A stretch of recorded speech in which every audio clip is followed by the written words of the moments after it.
सोचिए, दो दोस्त हैं, आरव और कबीर। दोनों ने जिम ज्वाइन करने का फैसला किया है। दोनों ही जिम के बाहर खड़े हैं और आपस में बात कर रहे हैं। आरव कह रहा है, यार कबीर, बड़ी नर्वसनेस हो रही है। आज तक हमने एक्सरसाइज भी नहीं की और आज डायरेक्ट जिम ज्वाइन करने लगे हैं। लोग क्या सोचेंगे? क्या हम कर पाएंगे?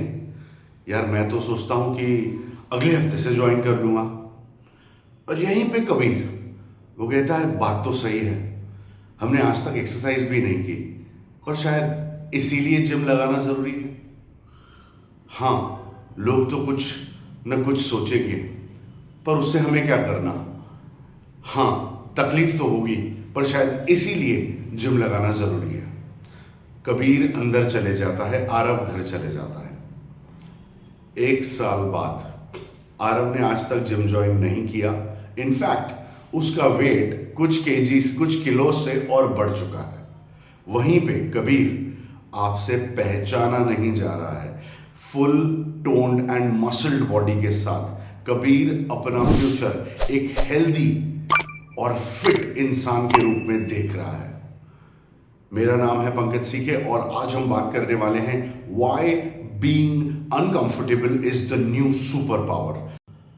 हमको बचपन से सिखाया जाता है कि डिस्कंफर्ट से दूर रहो, कंफर्टेबल रहो। हमारे माँ बाप, हमारे घर वाले हमें, जब हम छोटे होते हैं, हमको जितना पॉसिबल है उतना कंफर्टेबल रखने की कोशिश करते हैं।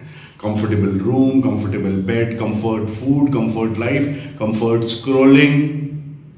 और यही सब करते करते हमें लगने लगता है कि जिंदगी का यही मतलब है। जितना कंफर्टेबल रहेंगे हम उतना सक्सेसफुल हैं। पर एक बात बताऊं, जो हमारे गोल्स है ना, वो इस कंफर्ट के दूसरे तरफ है, डिस्कंफर्ट की तरफ। सोचो, अगर जो जिम में वेट्स होते हैं, वो अगर थर्मोकॉल के होते, तो क्या हमारी बॉडी बनती? थर्मोकॉल से हमें उठाने में बहुत आसान लगता, कंफर्टेबल लगता, कंफर्ट जोन में हम वेट्स उठा लेते। लेकिन क्या बॉडी बनती? मसल बनती? मसल को भी बिल्ड होने के लिए टेंशन चाहिए, दर्द चाहिए, डिस्कंफर्ट चाहिए, तब जाके हम मेहनत करते हैं और तब बॉडी बनती है। तो ये बात समझ लो कि अगर हमें डिसिप्लिन चाहिए तो हमें वो करना पड़ेगा जो हम नहीं करना चाहते। अगर हमें स्किल्स चाहिए तो हमें वो करना पड़ेगा जिसमें हम कमजोर हैं। अगर हमें करेज चाहिए तो हमें वो करना पड़ेगा जिससे हमको डर लगता है।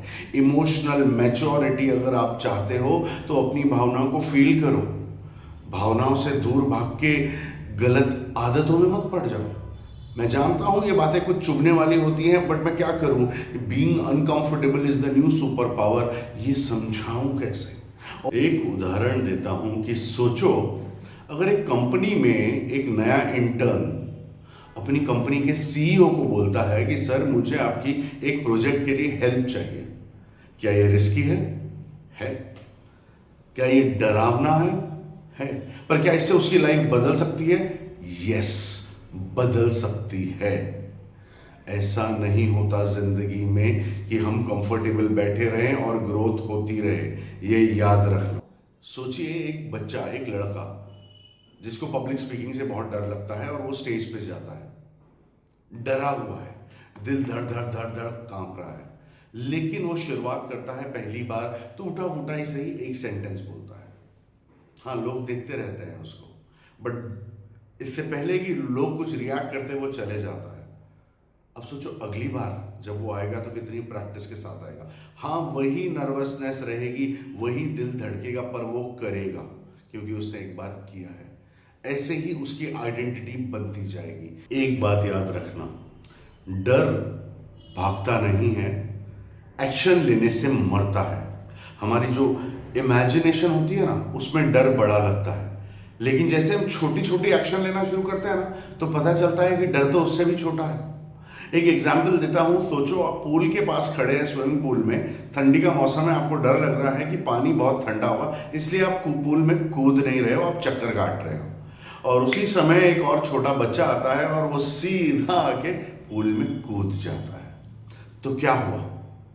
वो पानी ठंडा था, एकदम से बॉडी ने रिएक्ट किया, ब्रेन ने बॉडी को मैसेज दिया एडैप्ट करने के लिए, और 5 सेकंड में सब नॉर्मल। अब मेरे को बताइए, आप ज्यादा मजा कर रहे हैं या वो बच्चा? आप फिजिकली फिट हो रहे हैं या वो बच्चा? तो एक बात याद रखना, जो डर है ना वो हमारी सोच में बड़ा है। जब हम करने जाएंगे तो हम खुद पे हंसेंगे कि फालतू में ही डर रहा था, कर लेता तो जीत जाता। तो अब तक तो आप समझ गए होंगे कि कंफर्ट आपका दुश्मन है और डिस्कंफर्ट आपका सुपर पावर। तो कमेंट्स में मुझे बताइए कि क्या अनकंफर्टेबल चीज आप आज करने वाले हैं। Thank you.